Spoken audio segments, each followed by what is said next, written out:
Assalamualaikum warahmatullahi wabarakatuh. Bismillah, alhamdulillah, assalatu ala rasulillah wa ba'du. Eh, Pertemuan kita lanjutkan materi kita pada kali ini tentang iptek dan seni dalam Islam. Jadi ada beberapa hal yang akan kita bahas. Pertama tentang konsep iptek dalam Islam, kemudian integrasi iman dan seterusnya. Nah, bagaimana konsep iptek dalam Islam? Ya, itu akan kita bahas pertama. Ini tentang pengetahuan, ya. Definisi pengetahuan, ya, apa ilmu, ya.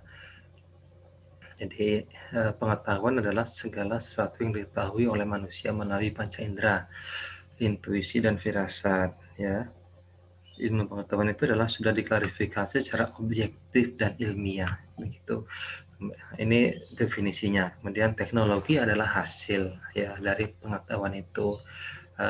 Seni adalah ekspresi dari keindahan. Ini rangkaiannya begini, puncaknya sebenarnya ada di seni itu. Kita lanjutkan. Saya ya. Kita lanjutkan.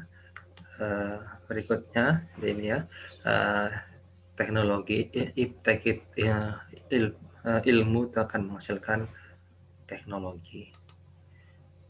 Nah, kemudian jadi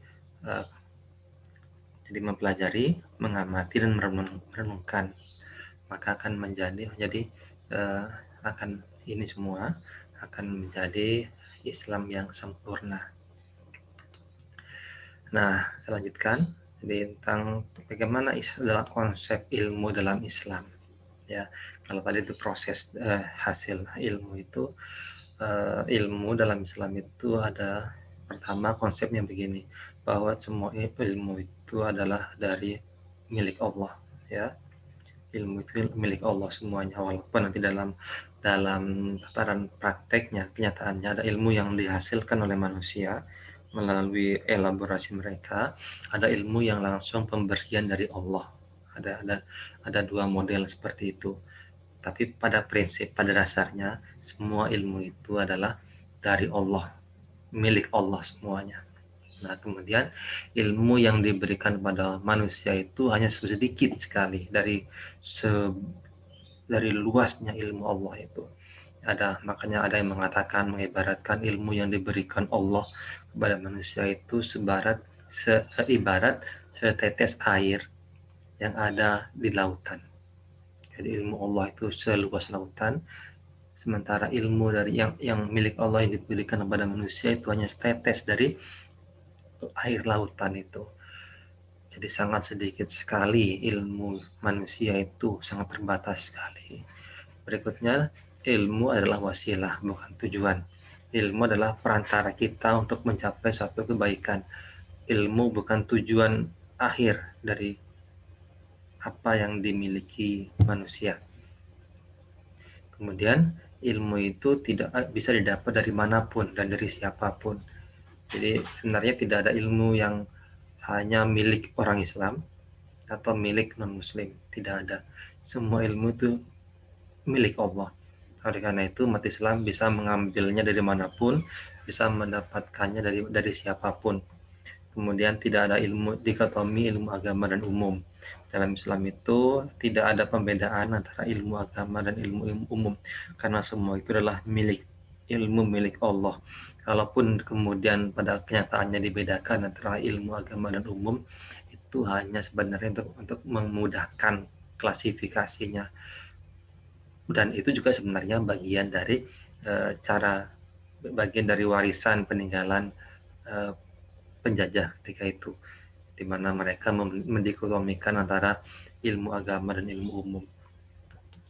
Berikutnya, hukum mencari ilmu.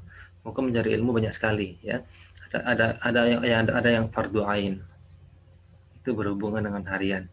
Walaupun dalam Islam itu ada perintah, ya, untuk mencari ilmu, tapi nanti kemudian pada prakteknya, pada penerapannya itu hukumnya bisa beda-beda. Ada ilmu yang fardu ain, ada fardu kifayah, ada yang sunnah, ada yang makruh, ada yang mubah, ada yang haram, ya. Silakan nanti dilihat makalahnya itu, dibaca semua ini. Nah, ini tentang syarat-syarat mencari ilmu. Ya, bagaimana agar kita sukses dalam mencari ilmu. Jadi ini, jadi ada 6 ya.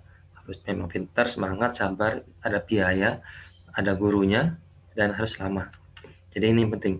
Saya akan menekankan di sini. Ada petunjuk guru. Jadi mencari ilmu itu memang bisa otodidak, tapi itu tidak sepenuhnya harus begitu. Tidak bisa sepenuhnya otodidak. Harus ada ilmunya, ada gurunya. Kalau istilah sekarang itu ada sanatnya, ada jalur bagaimana dia mendapatkan ilmu itu. Ya, kalau kita di sekolah ada SD, SMP dan seterusnya. Gitu ya. Jadi harus ada gurunya. Kemudian harus lama. Harus lama. Tidak bisa instan. Ilmu itu tidak bisa instan. Memang ada metode-metode instan untuk memahami suatu pelajaran, tapi itu tidak maksimal hasilnya. Kenapa? Syaratnya memang harus lama. Kita ya sekolah dari TK, SD, SMP dan seterusnya sampai mahir, sampai S2, S3 itu berapa tahun ya. Jadi memang harus lama mencari ilmu itu, tidak bisa sebentar. Nah, untuk mendapatkan ilmu, tadi saya katakan ya, bahwa ilmu itu memang dari Allah semua, maka untuk mendapatkan ilmu ada 2 cara ini. Ada cara lahiriah, ada cara batiniah. Cara lahiriah itu ya belajar, membaca, meneliti, merenung, dan seterusnya. Cara batiniah ya berdoa, membersihkan hati, mengurangi dosa, banyak ibadah. Itu cara batiniah. Nah, ibaratnya seperti ini, lahiriah itu karena dia cara lahiriah cepat hilang dan kurang bersih. Kalau batiniah tidak mudah hilang dan lebih bersih. Ini ibarat sumber air. Suatu tempat ada sumber airnya, ada airnya. Nah, air itu bisa diisi dari luar, bisa diisi dari dalam. Diisi dari luar artinya dituangkan air ke situ, dialirkan air ke situ, ke tempat itu. Diisi dari dalam artinya dengan cara menggali sumber air itu, wadah tempat itu, sampai menemukan mata air dan muncul air di situ. Nah, tentu air yang didapatkan dari hasil dituangkan dari luar itu kotor karena ada debu dan semacamnya masuk. Tapi ketika bersumber dari dalam itu cenderung lebih bersih. Nah, kemudian ini yang tadi saya katakan. Saya lanjutkan dulu. Jadi ilmu pengetahuan ini ada ilmu, ada ulun, ada syak, ada waham. Ya, ada ilmu itu adalah pengetahuan yang sudah tidak mungkin ada salahnya. Ada ulun itu masih ada kemungkinan salah. Ada syak itu sudah ada 50%. Ada waham itu sudah banyak kemungkinan salahnya. Itu ada konsep itu. Ilmu eksak biasanya ada di tingkat ini, tingkat ilmu biasanya di sini. Kalau ilmu sosial ada di sini, ada don, ya di tingkat don, ilmu sosial. Nah, terkait dengan ilmu itu ada hal yang penting kita ketahui ini. Jadi ada kemungkinan begini. Jadi ini kita untuk mengembangkan konsep toleransi, penghargaan kepada orang yang berbeda pendapat. Jadi pendapat saya benar, tapi ada kemungkinan salah. Pendapat Anda salah, tapi ada kemungkinan benar. Kita harus meyakini apa yang kita yakin itu benar, tapi jangan tutup kemungkinan ada kebenaran dari orang lain. Ya, kita harus yakini pendapat orang itu salah, tapi jangan tutup kemungkinan ada kebenaran pada orang itu. Jadi seperti itu. Atau jangan tutup kemungkinan apa yang kita ketahui ada kemungkinan salah. Itu konsepnya begitu. Nah, dalam Islam itu, Islam memiliki peran yang besar dalam pengetahuan. Banyak pakar-pakar Islam yang sangat mahir, yang menjadi pakar di bidangnya dalam ilmu pengetahuan, dalam bidang matematika, IPA dan semacamnya itu banyak pakar-pakar Islam. Artinya Islam itu memiliki peran yang sangat kuat dalam pengembangan pengetahuan, khususnya ketika umat Islam mencapai masa kemajuannya. Nah, kita bahas sekarang integrasi iman, ilmu, dan amal. Jadi ilmu itu tidak boleh berdiri sendiri. Dia harus dilandasi iman dan amal. Ya. Nah, ada Allah menyatakan begini, Allah akan mengangkat derajat orang-orang yang beriman di antara kalian dan orang-orang yang memiliki ilmu dengan beberapa derajat. Artinya orang-orang yang memiliki ilmu itu mempunyai keistimewaan, memiliki derajat yang tinggi di sisi Allah. Ya, jadi jasmani, teknologi, seni, pengetahuan menjadi di Islam itu terintegrasi semuanya. Nah, jadi dengan Islam dari tadi itu bahwa Islam itu sudah memiliki kontribusi yang besar dalam pengetahuan. Nah, eh, kontribusi itu bisa didapat dengan mengintegrasikan antara iman dan iptek. Jadi tidak bisa dipisahkan. Umat Islam sudah membuktikan mereka paham agama, mereka orang yang beriman, bertakwa pada Allah, pada Tuhan yang Maha Esa, Maha Kuasa, tapi mereka bisa mengembangkan pengetahuan. Jadi ketika di Barat kemudian memisahkan antara agama, negara, dan ilmu pengetahuan, itu tidak tepat. Dan menganggap misalnya agama tidak bisa membawa kemajuan dalam pengetahuan, itu juga tidak tepat. Kenapa? Karena Islam sudah membuktikan dengan pengetahuan, dengan agama, dengan iman, bisa berjalan seiring dan bisa membawa perubahan dunia. Nah, terkait dengan integrasi ini juga ada ini. Beragama tidak hanya modal semangat, tapi harus dilandasi dengan ilmu pengetahuan. Beragama, jika dihubungkan dengan keyakinan, akidah, itu memang akan menimbulkan semangat. Seperti yang kita bahas pada pertemuan dulu, uh, tentang iman, tentang uh, akidah, terus fikih dan akhlak, ya, itu kan akidah, aspek akidah akan menimbulkan semangat. Ya.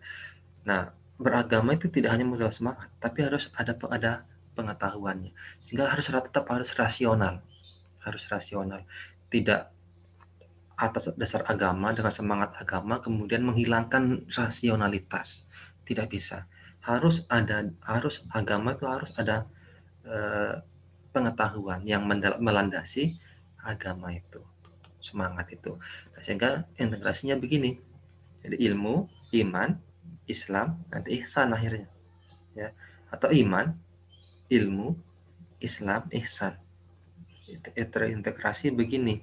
Nah, apa harapannya agar ilmu pengetahuan yang dihasilkan itu memang ilmu pengetahuan yang benar-benar objektif dan bisa membawa kebaikan untuk semuanya. Jadi seperti itu tujuannya. Jadi harus seperti ini, harus terintegrasi seperti ini, tidak bisa dipisahkan.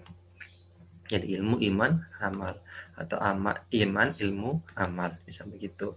Nah, jadi ketika tidak terintegrasi bisa jadi begini, ya.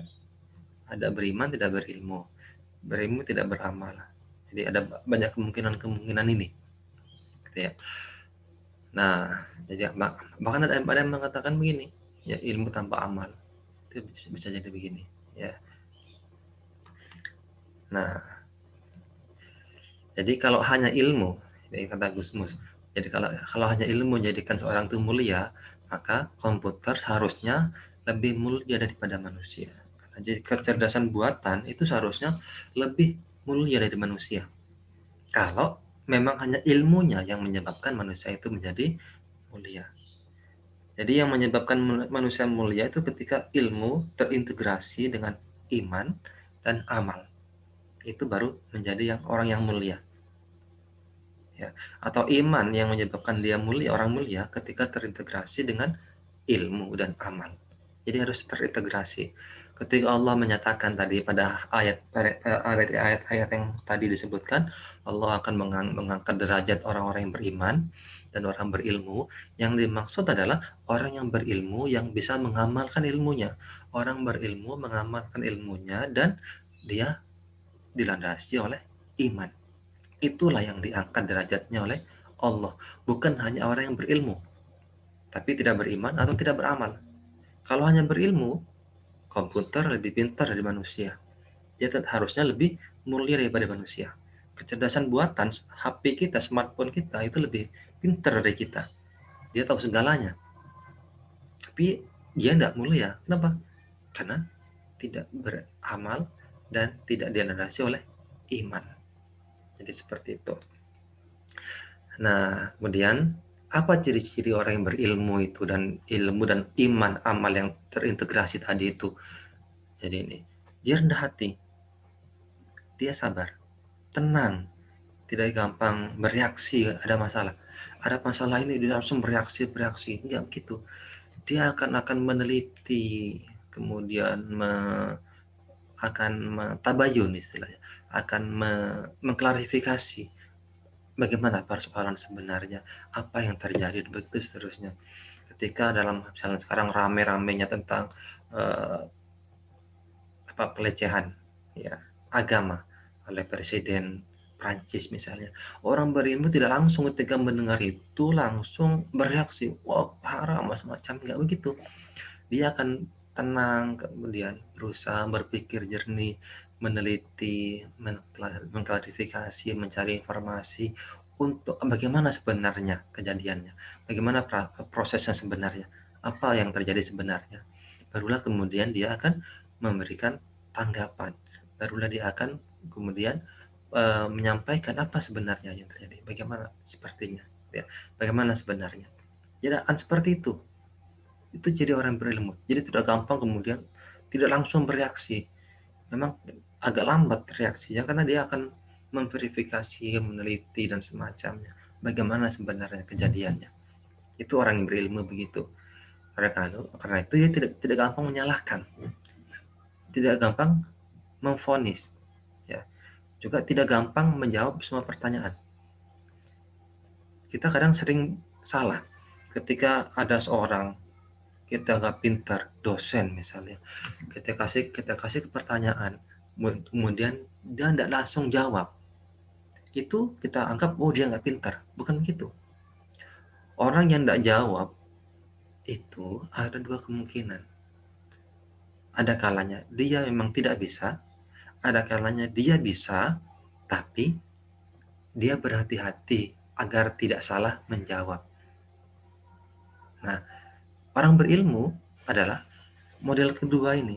Dia tahu sebenarnya, punya jawaban, tapi dia berhati-hati, takut salah menjawab, memastikan dulu jawaban yang sebenarnya, barulah kemudian dia menjawab. Itulah tadi di sini tempatnya. Hasil dari keterangan itu, dia tidak gampang menjawab. Ada seorang ulama ketika itu, seorang imam madhab ketika itu, dia diberikan pertanyaan sekitar 20 lebih pertanyaan. Yang dia jawab cuma 3. Dan selebihnya dia mengatakan, saya tidak tahu, ma'adri, saya belum memahaminya. Ya, tidak jawab. Bukan berarti dia nggak paham, nggak tahu, tidak. Tapi memang dia harus ingin mendalami dulu, memastikan jawabannya, baru kemudian menyampaikan jawabannya itu. Makanya ada yang mengatakan begini, ulama mengatakan begini, barang siapa yang menjawab semua pertanyaan yang disampaikan padanya, mengomentari semua kasus, semua persoalan, itu tanda orang gila. Kasar ini memang ini ya. Tapi inilah introspeksi, adalah bagian dari introspeksi kita agar tidak gampang memberikan jawaban, tidak gampang menjawab walaupun kita nggak tahu. Karena kalau asal jawab ya ngawur kan itu ya. Nah, jadi ini ya, ini berikutnya. Karena ini yang tadi ya, bahwa orang berilmu, orang belajar itu harus punya guru. Kenapa? Karena orang yang belajar tidak punya guru, maka gurunya adalah setan. Maksudnya apa?